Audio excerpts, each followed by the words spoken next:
from an individual perspective, you would say, yeah, that person needs to go to treatment or that person needs to go to therapy to change their behavior. From a family systems perspective, it's like, well, if only that person goes and the family system stays the same, we would expect that they will end up doing the same thing again because the rest of the family hasn't changed. However, if someone does change and comes back to the system, there is the possibility that the rest of the system changes as well. Hello and welcome. We're so glad you're tuning into the Taking Good Care show. I'm Dr. Andrew Wong, based in Toronto, Canada. And I'm Dr. David St. Arno, based in Edmonton, Canada. We're two practicing psychologists with over a decade of experience each, working in a variety of settings and supporting diverse populations. Thanks for joining us. We hope you enjoyed today's episode. While we're both practicing psychologists, our podcast is intended purely for educational and entertainment purposes. It's not a substitute for professional mental health care or treatment. If you're in need of support, we strongly encourage you to reach out to a licensed mental health professional in your area. Good morning, Dave. All right. Good morning, Andrew. Happy Friday. Happy Friday. Love our pre-recording chat today. Lots going on both our fronts. Yeah, I mean, it's the first week back in school, the first week back at work, full on. So a bit of an adjustment on personal and professional fronts. So, but here we are. We made it through. We're on Friday, and we are happy to be chatting about at least something that I think is super important, and I wish the whole world knew. So I feel very lucky to be able to share it in this way.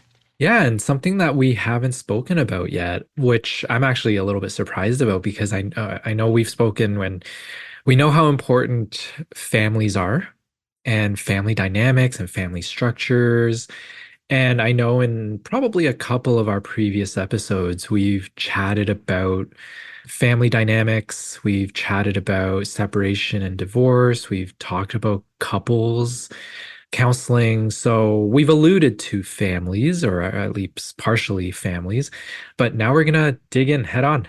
Yeah. And I think, everyone knows families, right? But from a psychological perspective, like what do they see, or what do they learn when they're in their training? And so I'm teaching a couples and family course coming up here in a couple of weeks that I've taught, for several years now.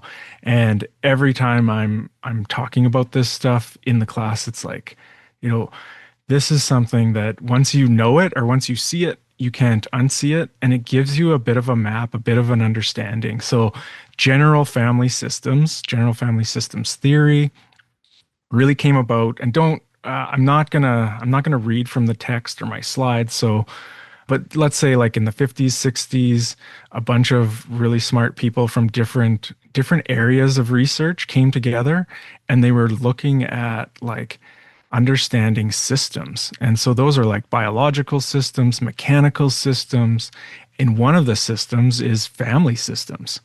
And so understanding what creates a system, how does a system function? And so maybe jump in if you want to add something to that before I get into like a homeostasis and. So I think, Dave, as you were using the word systems, I think it's important to define what a system is. Whenever, you can be in any industry, whether it's education, finance, tech, even in psychology, right? Like we're talking about systems, and within any organization, they're always talking about how systems work. And to me, systems means having more than one component interacting with each other, multiple components most of the time, really, interacting with one another, making sure that the systems or the different components that work within the system are gelling, they're working seamlessly, efficiently, and productively. And so when we talk about families, I know I don't do family work, but when we work with kids, essentially, you do work with parents and you work within that family dynamic, and you're looking at how does this child function or get along with one parent and the other parent and a sibling and grandparents and so on. So all these different the way I look at it is the combinations of people, right? Hmm. So not just a child with these adults, but then you've got adults interacting with other adults, right? So all these Yeah, systems go back and forth. yeah, we have systems and subsystems within Yeah. those systems, right? And so, but a lot of psychology, a lot of the focus has been on the individual. Like if we go back to, Freud and, there was acknowledgement about systems, but it was really individually focused. Yep. And the shift between individual therapy and family systems therapy, the biggest shift is that there's a phrase like the whole is greater than the sum of its parts. When we're looking at the whole system, we can't just break it down into the individual parts because that does not give you a full picture, right? And that is quite often what we do, right? We try to break things down and then combine that with this homeostasis. So every system tends to have kind of a zone where they go back to. So the easiest way to think about homeostasis is like your home heating and cooling system, if you're lucky enough to have a cooling system, but you set the temperature to a certain, like say 20 degrees Celsius in Canada here. And when the temperature drops below that, say it hits 19, the furnace kicks in, the heating system kicks in, it increases the heat, it goes back to 20. If it goes above that, the cooling system will kick in and it'll reduce the temperature of the house, and then it goes back to 20. So we have these self feedback loops, these self guiding kind of systems that are finding this homeostasis. And that homeostasis does not mean that, like, kind of what you were saying about well functioning and all, like, that's ideal. But that homeostasis for a family, that normal baseline kind of area for a family system's functioning does not mean that it's healthy and productive. It might mean that it's actually quite chaotic and unproductive, but it is their normal that they Yes. keep returning to. They find a way to work. Yeah, I mean, there's feedback loops that kick in to bring it back to that homeostasis. Yeah. I mean, like work in quotation marks, right? It means that it's relatively stable, it's relatively predictable. So think about you sitting around the table for a meal with your family, right? If someone gets too loud or someone just gets up and walks away without saying anything, like what happens? Who says what? Who does what? And maybe that's normal and maybe that just happens regularly. But Hmm. say someone does something abnormal. So let's say you have a friend come over and they're having the meal with you and they, I don't know, talk with food in their mouth and your family doesn't do that. What happens? Right? And there's all these unspoken and maybe spoken, like explicit, implicit rules that govern systems that have what you were when you were talking before. I was thinking about an influence. Every person has an influence on the other person, whether they know that or not. Yeah. And as Yeah. family therapists, we're looking at, oh, what is the influence here? What happens when mom looks over at dad or mom looks over at other mom, or like, let's start tracking these patterns that we're noticing before we try to change anything, right? That's why I go back to what I was saying before is like there's so many different dynamics. I think you bring up a really good point, Dave. It's not just verbally what people say to one another, it's the nonverbals as well. And so many parents, children dynamics, when I talk to the parents and the child in the same room or the teenager in the same room, I will point out like look at the nonverbals, Hmm.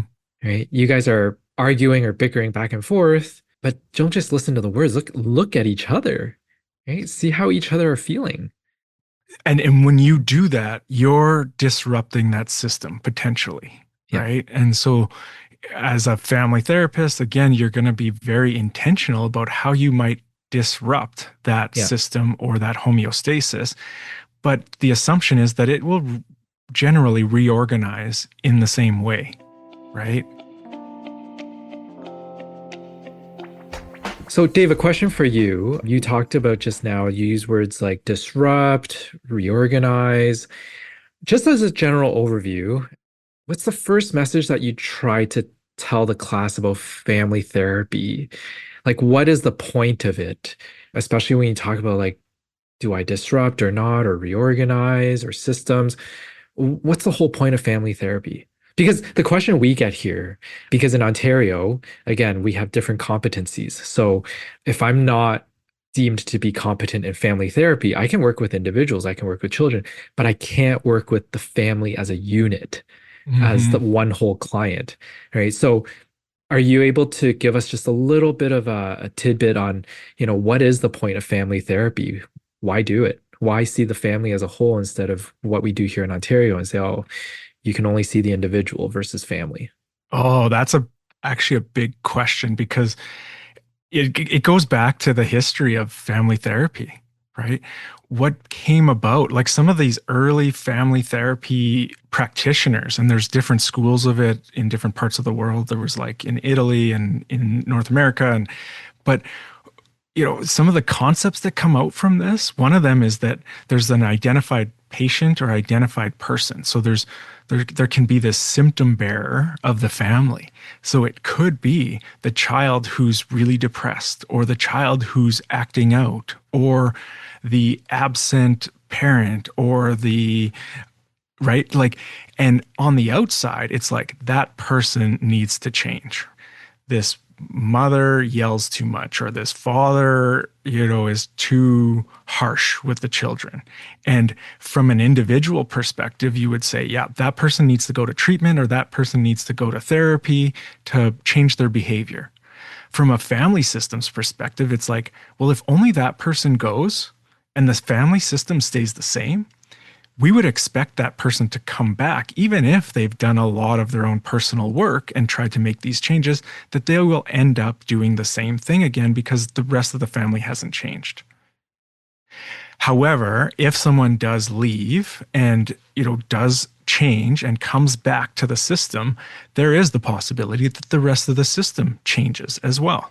So doing individual work can benefit the family as well. So there's no one right way, but understanding the forces that affect individuals and the individual forces that affect families allows you to, even when you're, like you said, working with a child or working with parents, if you hold the perspective of the family systems, you'll know that, like, even if a child makes a change, if the parents don't change or vice versa, it's going to be hard to have sustainable change. So that's why, like, when I get some families coming or a child coming, I will refer for family therapy. And then I get the question, so should we keep coming to you? And I hate answering that question too. Maybe hate's too strong of a word, but I dislike because it's like, again, in private practice, I know that finances can be a barrier. And Yeah. so it's like, you know what? Yeah, there is benefit for the child to keep coming here. And there's benefit to seeing a family therapist or psychologist because there's the individual work to be done, but there's also the family work to be done. So I really value family therapy, and I'm so glad that you do it, Dave. Well, and I think like we have the same competencies at our college.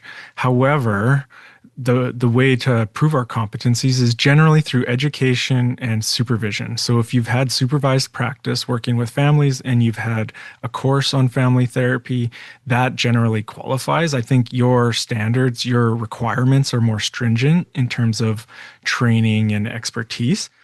So I feel very fortunate that, I've had those those educational experiences and the practical experiences of clinical like supervision. So when I'm getting an initial referral, especially for a child, what I'll do is I'll be talking to the parent on the phone, getting an understanding of what the concerns are, why they think their child would benefit from therapy. But quite a bit of the time, I will tell parents, listen, why don't we all start together? Let's bring everyone in so I can get a good understanding of the family. And let's work from a family perspective first. And then if that's, not necessary, or if the child needs more individual focused and the family is not benefiting from this, I can move to working with the child individually after. But I can't go the other way. I can't see a child or an adolescent individually and then bring in the whole family and start to do family therapy because information has been shared individually that I don't have permission to then bring to the family. But if I have all the information from the whole family initially, I'm not breaking any confidentiality working with an individual later on. But I also could refer that individual to someone else, continue working with the family. There's a lot of different approaches, but I feel like, especially when you're talking about finances, like, hey, you might get more bang for your buck all coming in together. It's true. But it takes more coordination and effort to bring a bunch of people together for an appointment than it is to just have one parent bring one child or, even have the adolescent catch their own Uber and show up for their own appointment. That the practical side of it sometimes gets in the way.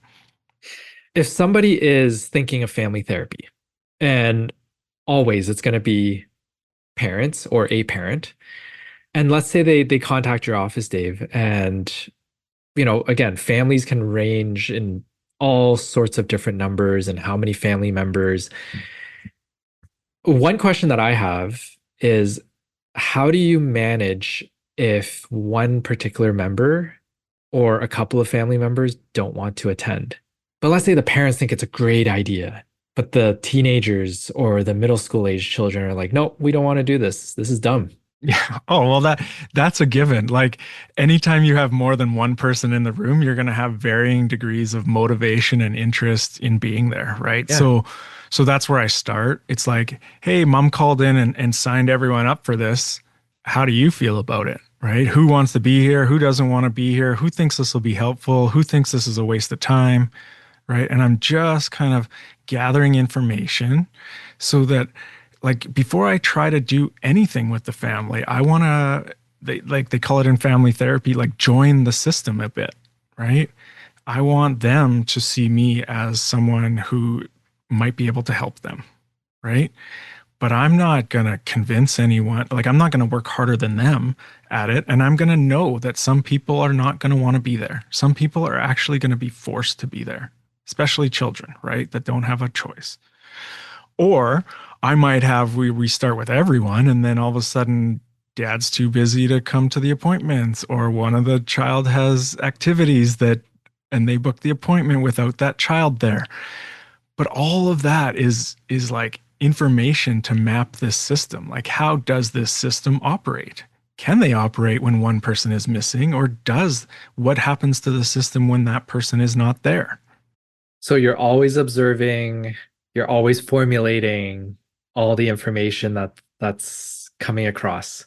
Yeah, I'm trying to learn how this system operates and what is quote unquote normal or homeostasis for them.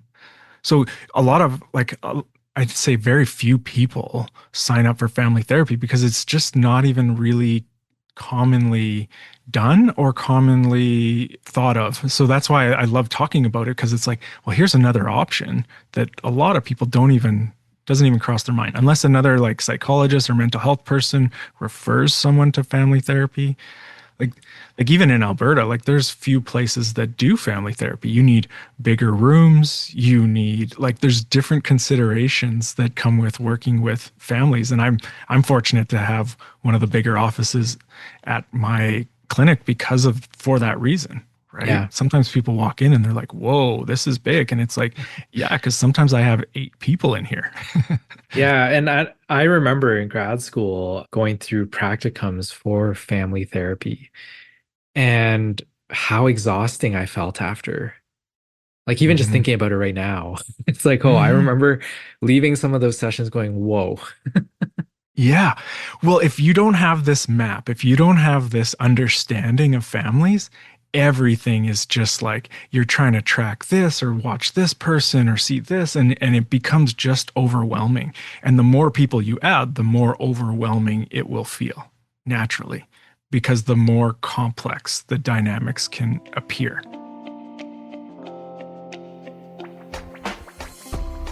When you have a new family entering your office, Dave, And let's say they're a nuclear family of four, just for example's sake here. You're trying to explain what's happening here to everybody. You've got children, you've got adults. Then what? So you've gone through, they've entered your office and you've explained who you are, why they're here. Then what? Going along with what we've been talking about, one of the phrases that I like, it's like, who's who in the zoo, right? So that's then what as people are walking in, where they sit, who they sit by, like who's closer to who, what kind of system, what is this larger family system? And then what are the subsystems within that family system? And some of the natural ones are like a parental system or but there's intergenerational kind of like alliances that can happen. There can be like, when one parent is talking, one child is, really listening and the other one is tuning out. And I'm going, what's that about? Like, how does that work with this family? Right? Where did this come from? And I'm often asking, is this normal? Like how you guys are in my office, is this how you are at home? Because that's important to know. Because just showing up and meeting with someone like me might already be changing things. And I want to know that. I want to know, how is this changing things? And is that beneficial or not? So then I'm going around the room, kind of who's who in the zoo, and what do you want from this? Like, can this be something that would benefit you individually as well as the family? And I'm guessing, I'm smiling here because as you're going around, like, what do you want from this? I'm sure you've encountered this before where you have one person who says, you know what, we've got to improve on this, and this is our goals and objective. And you've got one other person going, what are you talking about? I think things are going all right. It's just little things, it's minor things. So again, with any system, some people are going to benefit more from that homeostasis and the way the system is going, and they're not going to want things to change, and other people will want it to change, right? So I'm getting a sense of like, okay, if this changes, who's happy about that? Who's upset about it, right?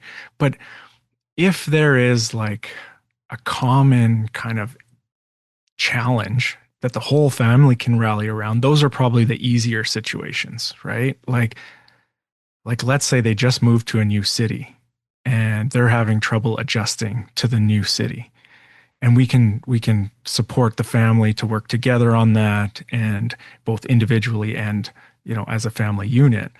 But where it's more challenging is where, again, when we go back to that identified patient or identified person, it's like, oh, the family thinks that the problem with the family is one person or two. But so let's, as an example, one child is acting out, is getting in trouble at school, is getting in trouble at home, and the family wants to fix that child, right? That's why they're coming to therapy. But from a family therapist perspective, we're going like, what are the influences? What is going on here? Maybe this child is acting out because their parents are not getting along and the parental subsystem needs strengthening, and then the child's behavior changes, which is again kind of a hard concept when we're looking at things from an individual lens. So if using your parental example there, and I think you probably do this, but are there times when you might meet with just the parents or just one of the individuals from the family? Because I remember, again, just going back to our training days, like there would be times when the supervisor would say, you know what, maybe consider just meeting with this person today or for this particular appointment. Would you do that? Yeah, I mean, I draw a lot from like structural family therapy. It's a specific approach. And with that approach, initially you're mapping out the systems and the subsystems and how they interact with each other. And then you're looking at like what kind of changes might help this family, right? So if you feel like the parents are actually not talking very much, they are struggling with their relationship, and they might benefit from having, an individual session as a couple to work on strengthening their relationship. I mean, you don't want to be doing full on couples therapy, but all of a sudden a shift in their relationship, and then you're looking at how does that affect the whole family? Yeah. Maybe the kids now feel free. Like the other one, if they're not acting out, maybe they're super clingy. Maybe they're worried about their mom or worried about their dad because when their parents fight, one of their parents is crying and they can hear that, right?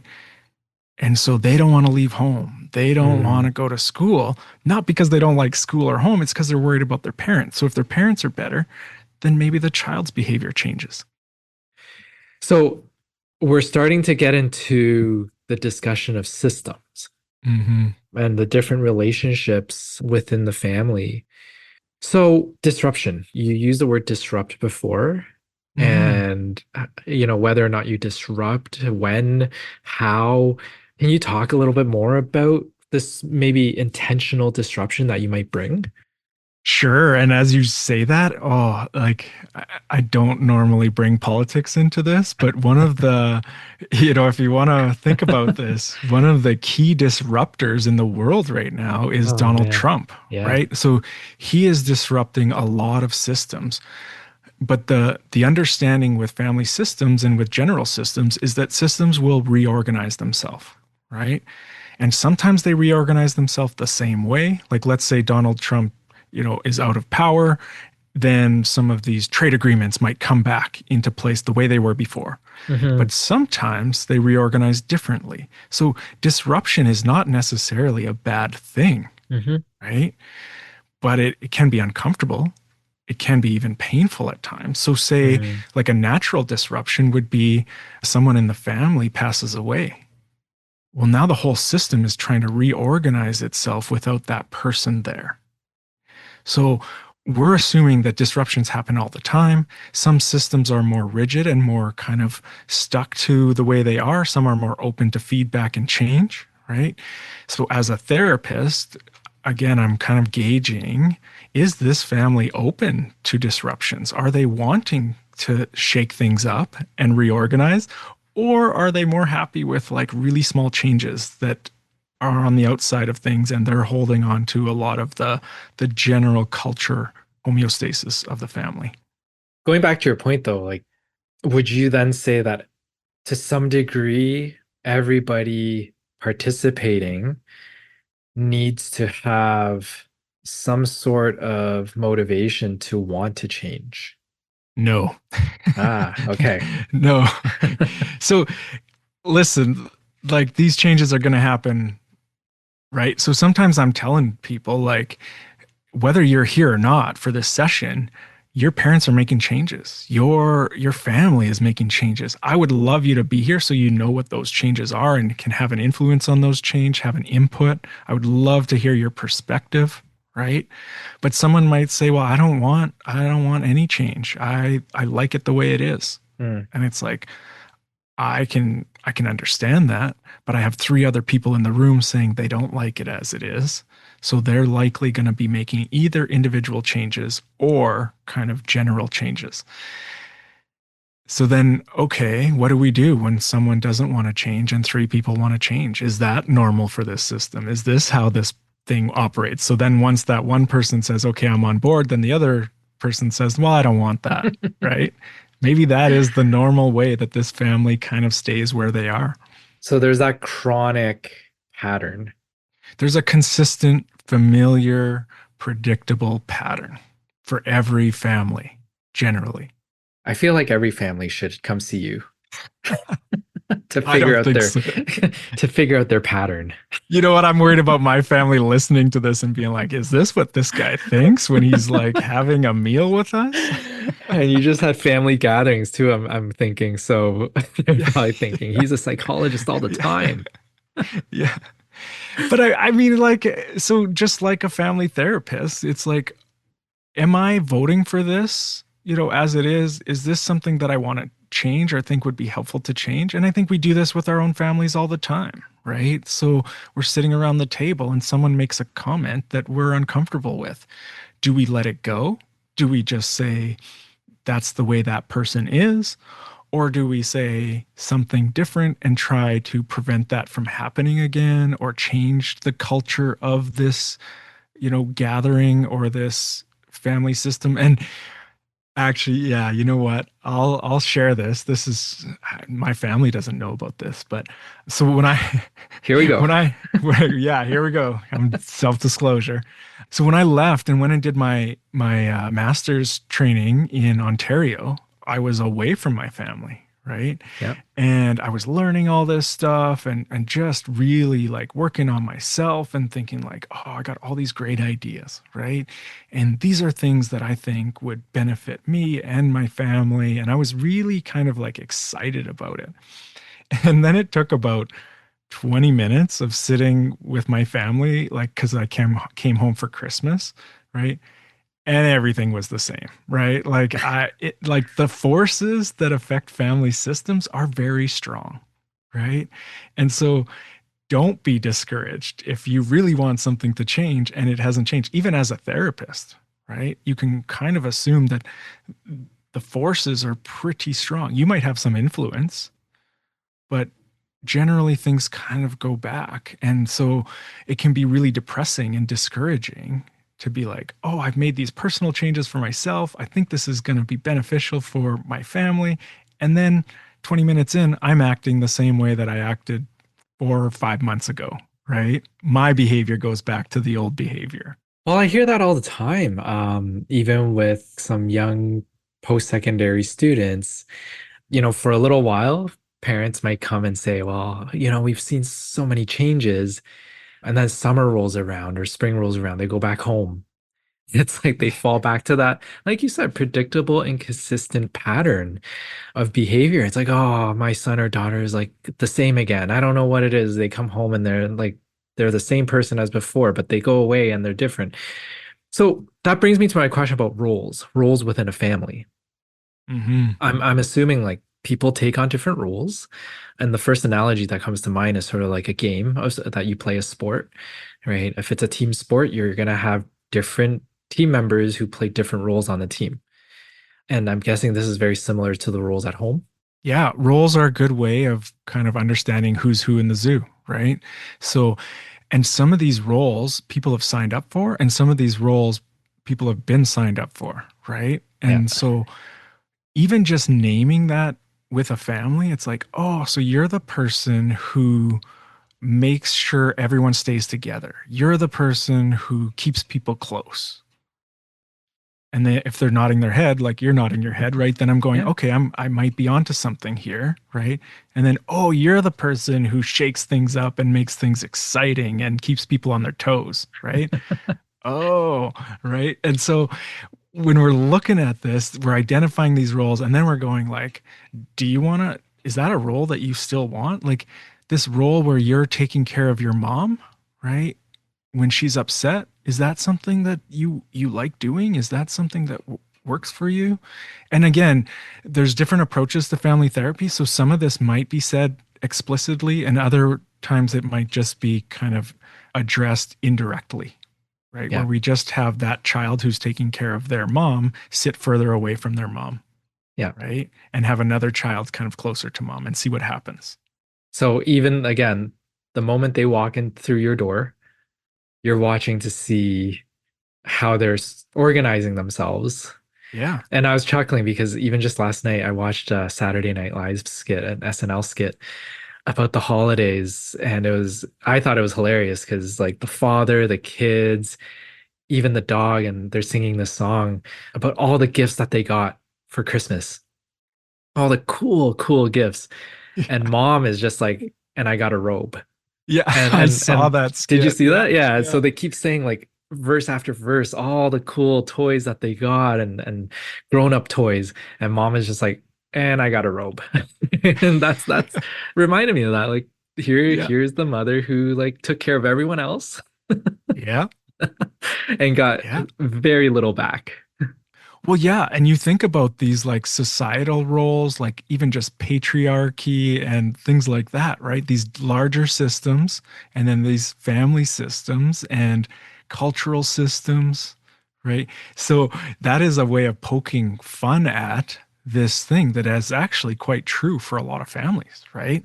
And I actually saw another TikTok video that complemented that one. It was like, everyone was gone and mom was in her robe or in her pajamas And there's like some rap, I don't know, someone there's like a music video where the guy's like, I'd like to thank myself for working tirelessly. And like instead of thanking other people, the mom was just thanking herself for putting this all on, for making sure everybody got the gifts they wanted, right? And again, it's like, okay, maybe that's the way this family operates, and maybe that works for them. And then they don't need to come to therapy because it's working for them.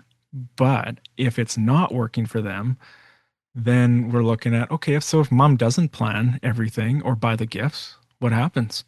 And maybe that's like a homework assignment where mom Mm. does not get involved with planning Christmas. Does anyone else step up? Does anyone else fill that void? Does no one get presents that year? Yeah. Right? Like again, that would be a way of disrupting it. Yeah. And I was just thinking, or do people just complain that mom's not doing it? Yeah. Well, again, there's the feedback loop, Yep. right? Mom does it for a reason. If mom doesn't do it, what happens? What does everyone else do? Are they upset? Yep. Right. And we talked about this in boundaries, but here's another like thing that you can expect is that there's going to be pushback that especially from the people that it was working for, they will have a counter move. So if someone asserts a boundary, like I am not doing this anymore, if people start screaming and yelling and even insulting, those are powerful, like shame Yeah. and guilt and fear are powerful motivators to keep people doing what they're doing. So how do we keep it healthy then? Because let's say, like, just to use what you said there, Dave, like a counter move. The Mhm. first thing that came to mind for me, I feel like I'm sort of mentalizing here. Speaking of mentalization, I saw a chessboard, Yeah. right? You make a move, someone doesn't like your move, you counter that move to protect yourself or to get on the offensive. Hmm. How do you keep things healthy? Because sometimes those counter moves can be very insulting, even offensive, Hmm. and that creates more disruption. And you use words like shame and guilt. To me, that sounds unhealthy.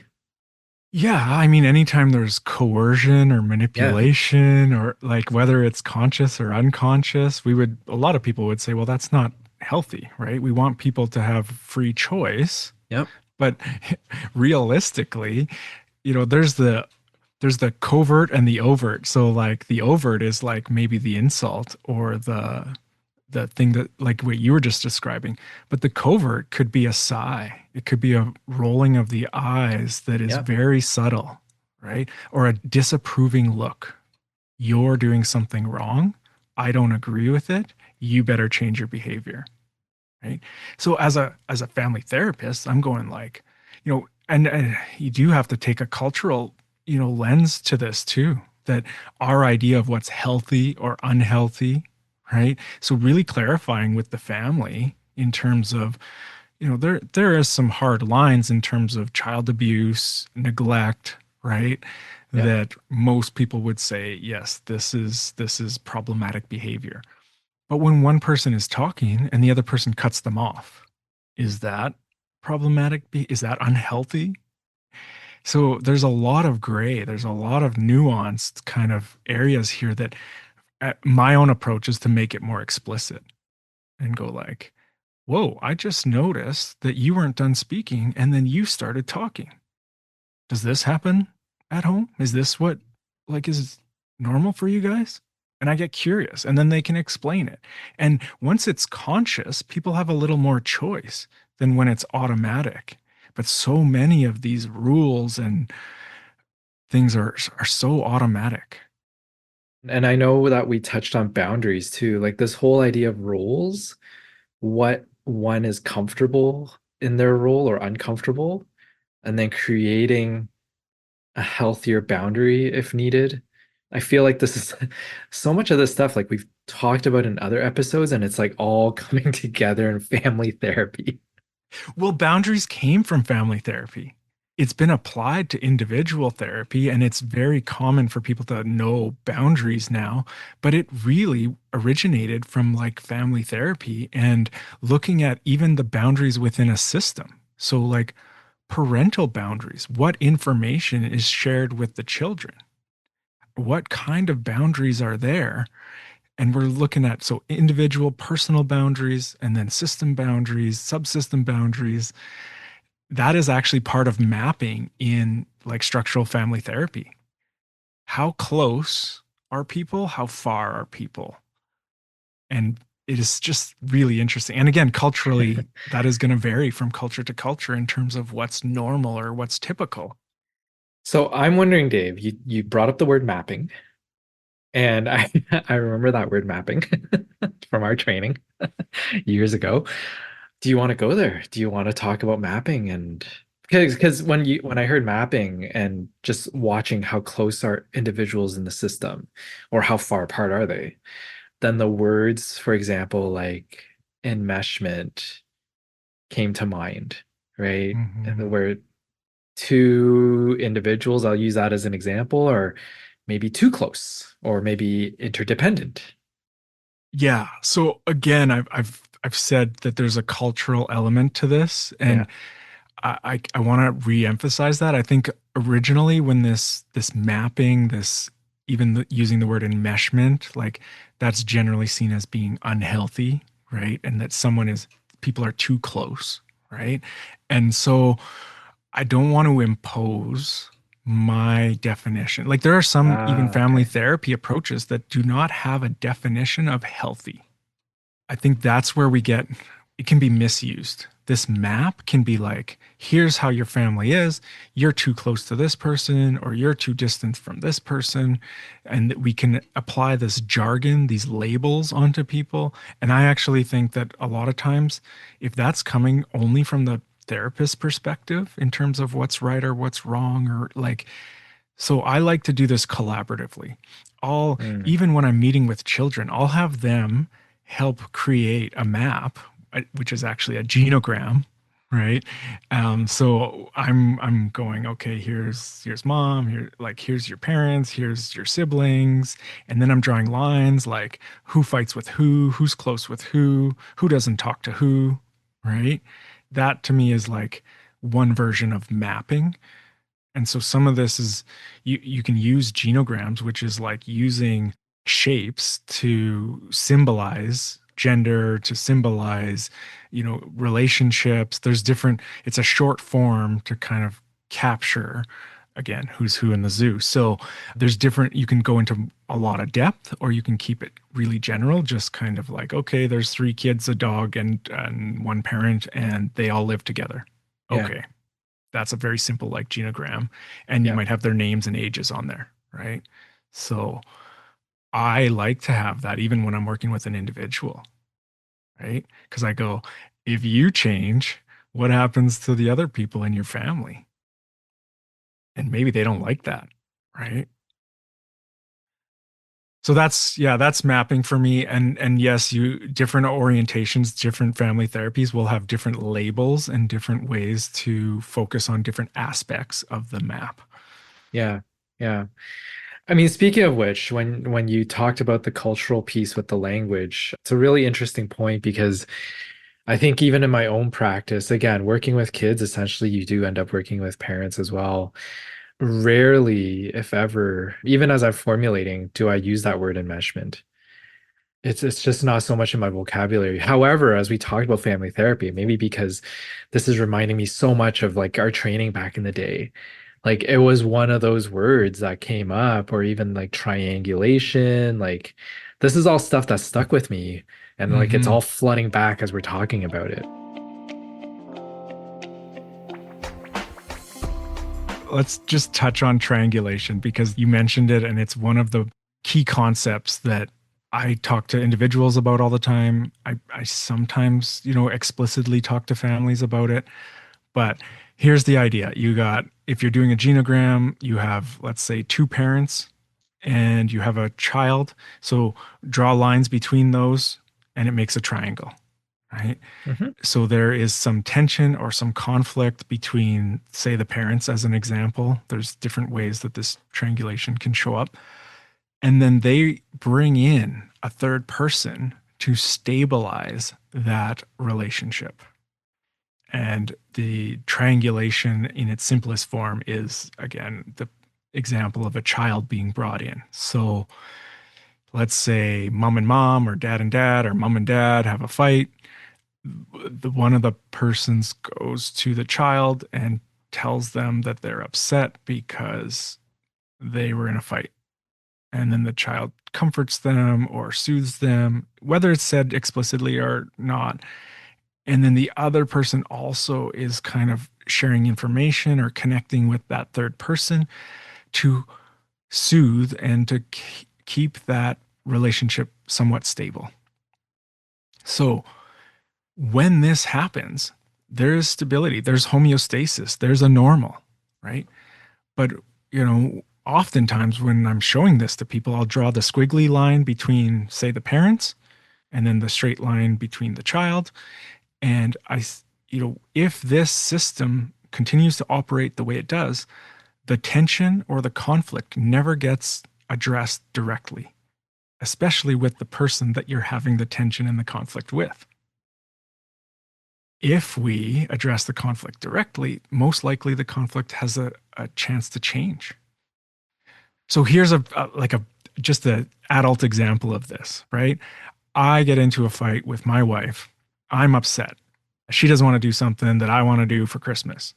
So I call my mom up and I say, well, I'd really like to do it, but my wife is, not interested. So I guess we're not going to do it. Then I feel a little bit better because my mom goes, oh, yeah, I understand. You like, I can imagine how hard that is. And she validates my feelings and she connects with me and makes me feel like I'm a good person, right? And then repeat this over and over again.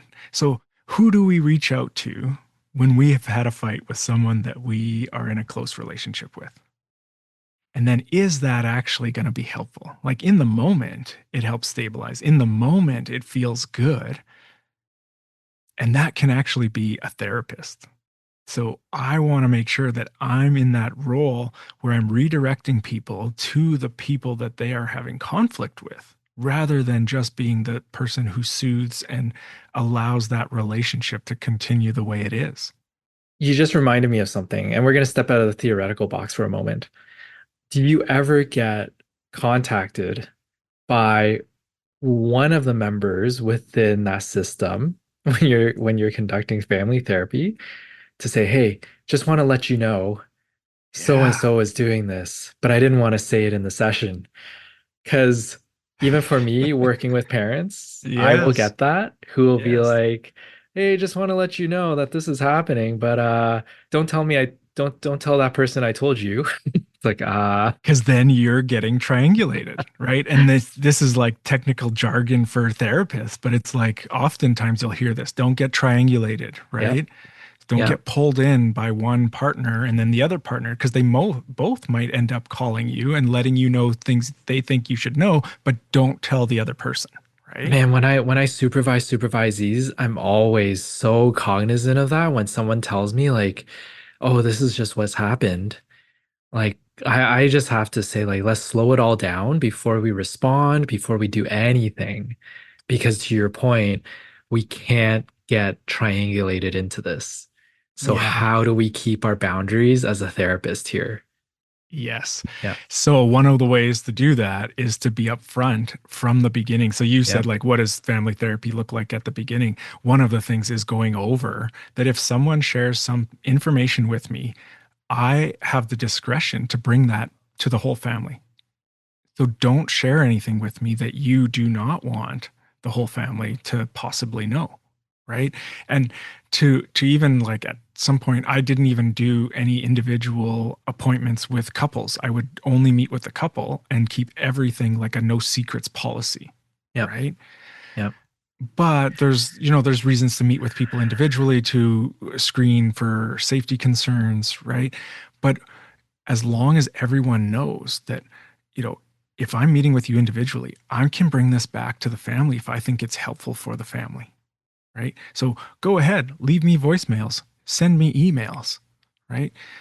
There'll be times where I'll have an agreement where all emails both parents are copied on, right? Because I don't want the side conversations and I'm not working with the whole family, right? So it already kind of prevents that from happening to some degree because it might actually be unhealthy or unhelpful for this family to continue operating like that. Yep. So when we work with separated parents, Hmm. we have an agreement at the onset of any kind of therapy with the child that says that both parents are in agreement to work collaboratively with the therapist and with each other.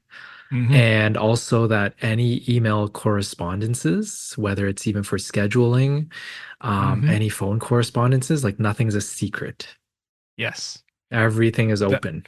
that is a very common practice and Yeah. one that like new folks can get into a lot of trouble unintentionally, right? So, and people will test this. So if you have that agreement, both parents agree, yes, we will do that. Here's the rules. And then one parent sends you an email without copying the other parent. And it's actually talking about the other parent. That can be an awkward situation for a therapist, right? It's like, oh no. But if that agreement was clear at the beginning, you can respond and copy the other parent and say, reminder, all communication, both, everyone needs to be copied on these emails. And then we'll address the conflict that might come from that. Yep. Right? Yep. Yeah. So, and just to add one last part about triangulation, I often expand this. It has been like one child gets pulled by both parents as like the typical kind of like triangulation, or one therapist is getting pulled. But whatever we reach out to when we're in distress, and especially with like interpersonal conflict, can be a way of stabilizing that relationship and actually continuing that conflict, Yeah. maintaining that level of conflict. Yeah. So, whether it's going to the gym, whether it's spending more time at work, whether it's calling your best friend, right? And maybe each you and your partner or partners have your own best friends that you call or your own therapists, that actually might just be maintaining things the way they are. And you might not actually want to be doing that. But in the short term, Hmm. that is a great solution because you feel better. So this is something that like once people see it, it's like, oh my gosh, right? Like I do this all the time, of course. And we all do this to some degree. This is why I actually really like the concept of triangulation because it's not just for families too. It's for all sorts of relationships. And I'll use this concept when I'm working with adults or teenagers individually if there's interpersonal conflict with friends or colleagues and there's more than two people involved.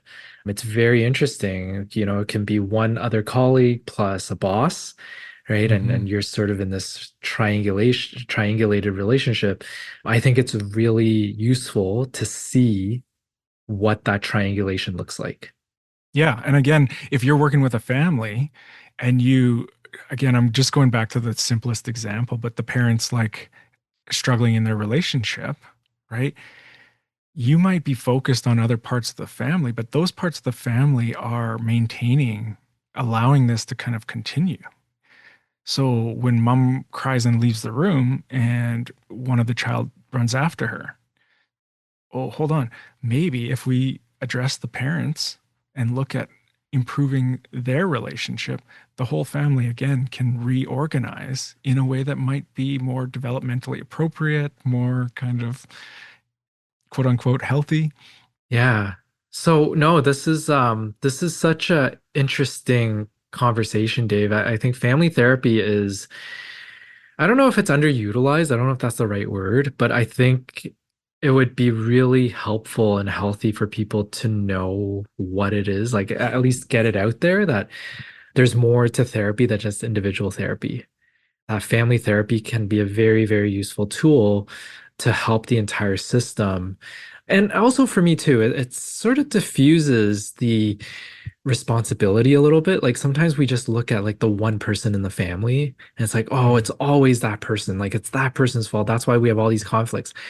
It's like, is it really though? And you might actually say that in family therapy. You look at the one child and go like, "So you're the problem child in this family?" Right? You're the one this is the reason the whole family is here is because of you. right? And that can be uncomfortable, but it's like naming the thing that you're seeing.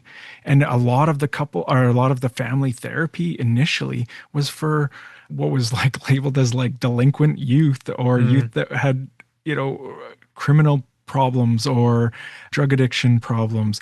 That is where a lot of they were requiring the family to attend therapy, even though it looked like, well, it's just the child who is the one creating this. But they found that if they can, you know, work with the family, that yeah. child actually benefits. Yep. So that's really cool. And yeah, I hope at least as a start, there's so much more to talk about in family therapy.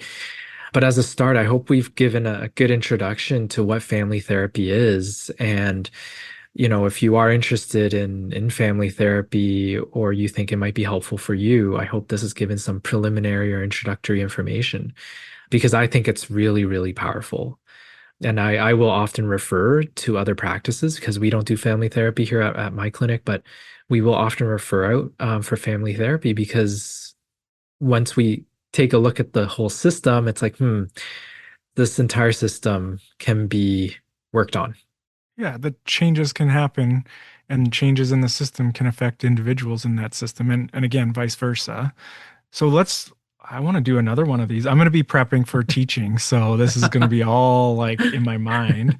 Um, No, but I think there's so yeah, much, Dave. That's why I think we can do a second one or third and more because there's so much to talk about. Like, this is a whole other field of psychology that I think is definitely not as well known. I agree. All right. I don't know if you have any takeaways because I mean, you're teaching this stuff. But for me, it was just like diving back into some of that training. I know that this is not my bread and butter, but it's definitely reminded me of the importance of working with families and just to be more watchful, I guess, of things that are happening in my office between caregivers and youth and looking for the triangulation mapping. I think when you talked about like drawing things out again, it's not something that I typically do, but I might just get back into that and mapping out a genogram, even when I am just working with a child, it's helpful to see what the whole family is like. Yeah, I would just say as a takeaway, like be curious, right? Be watchful, like you're saying, and be curious, not in a judgmental, like you're gonna diagnose and Yeah. find the, but like, oh, that there is a way that this system operates, and there's a lot of unspoken rules that are at play here. That's really cool. That's really interesting. And especially when we look across different cultures, it's quite fascinating. At least for me it is. And so Yeah. looking at your own family and looking at other families and then looking at broader society, right? So Yeah. And I guess one last piece is that for any new therapists, I know that oftentimes we're very enthusiastic and we want to work with as many individuals or families as we can. I think the word that you used several times today is culture. And I really encourage new therapists that if you're not well versed in a certain culture, just to be mindful of that because you might be working with a family that, for example, comes from a very reserved culture, and mhm, you, of someone who may be of a different culture, may have some biases. And mhm. so, as you're trying to do this work with a family of a different culture, and you're trying to impose what you think, might work based on your training or based on your own biases, your own culture, you might be doing a bit more harm than good. Yeah. I'm always thinking, how does this work for you as a family, right? And that let them teach me whether it's working for them or not. And if we made this change, what would that look like? Right? What would that mean? And again, not only to this family, but to the community and the culture that they are in, right? Yeah. Are we doing good? Or are we trying to impose something that may not fit? Yeah, that's the old school psychology, like, and that's why people are afraid of psychologists. It's like, oh, you're going to psychoanalyze me. That has been done, and I think that's been done to a lot of detriment. And so being really thoughtful, considerate in terms of like, why do I think this is right or wrong, right? Or healthy or unhealthy? And to not be afraid to get feedback as a psychologist. Right? I think bluntly put, like, don't try to be a know-it-all. Right? Get feedback from your clients. Yeah. All right. Okay, On that we'll note, we'll do a part 2 on this for sure. I just got 3 other ideas that crossed my mind. So cool. All right. Take care, everyone. take care.